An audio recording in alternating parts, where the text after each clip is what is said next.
Piece tilapia মাছ আমি ভালো করে পরিষ্কার করে এটা নুন হলুদ মাখিয়ে রেখেছি। পেঁয়াজ বাটা নিয়েছি 2 চামচ, আদা রসুন বাটা নিয়েছি 1 চামচ, কাঁচা লঙ্কা বাটা নিয়েছি 1 চামচ, আর নিয়েছি হাফ চামচ নিয়েছি হলুদ গুঁড়ো, 1 চামচ লঙ্কা গুঁড়ো, আর কয়েকটা কাঁচা লঙ্কা, নুন ও চিনি নিয়েছি।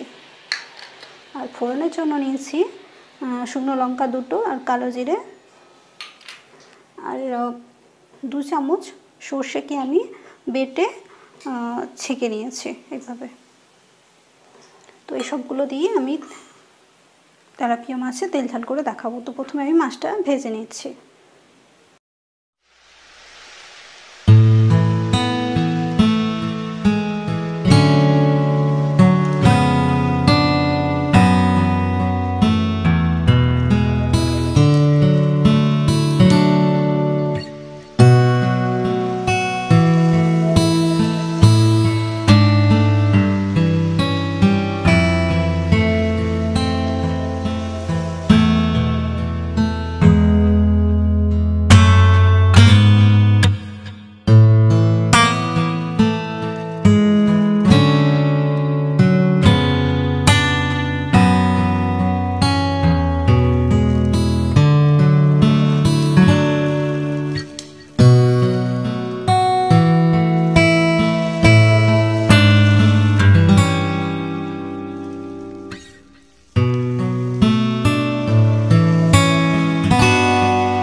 তেলাপিয়া মাছের আমার তেল ঝালটা হয়ে গেছে।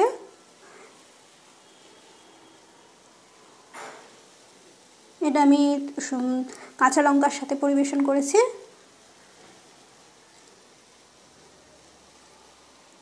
তো ভিডিওটা যদি আপনাদের ভালো লেগে থাকে লাইক করবেন, কমেন্ট করবেন, শেয়ার করবেন ও সাবস্ক্রাইব করবেন। তো আজকের মতো ভিডিওটা আমি এখানেই শেষ করছি। See you again.